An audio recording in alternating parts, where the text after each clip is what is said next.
I wonder what we're talking about. Maybe Starbucks, perhaps? I don't know, because I have had these at Starbucks.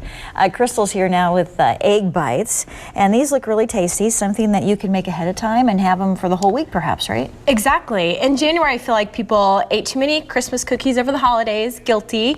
So you feel like you need to do a better job, eat a little less sugar. So what I love about these is that you can make them on Sunday, and you can make them and you can eat them all day long or all week long for breakfast. Pop them in the microwave for 30 seconds, and they're ready to go as you walk out the door. Okay, so you can freeze them, is what you're saying. You can freeze them as well. Okay.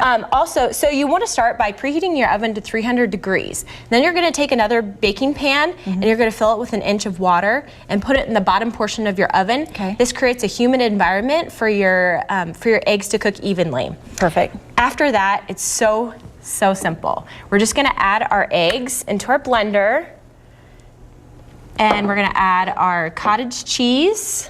How much cottage cheese do you use? 1/4 of a cup. Okay. But this recipe is easily doubled or tripled. Okay. We're gonna wait on the bacon. We're gonna add our Gruyere, or you could use Swiss cheese. We're gonna add our salt. Crystal, where'd you get this recipe? Well, I'm a huge fan of the Starbucks egg bites. Yeah. And I found a copycat recipe online at Flav City, and so I was pretty excited. Yeah. And I've been making these ever since. So on high, we're gonna start our blender. And we're just gonna mix this for about 20 seconds until it's light and frothy.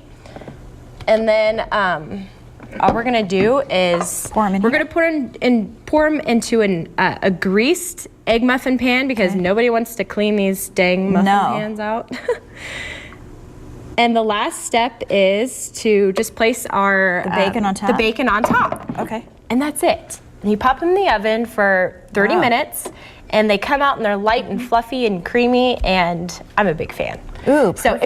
if you want to add veggies to those, you can do that too. Just make sure you saute them first to get some of the water content out. Like peppers or tomatoes or whatever. Onion. Yes. All right, so here's the finished recipe. These look really good. I'm going to give one a try.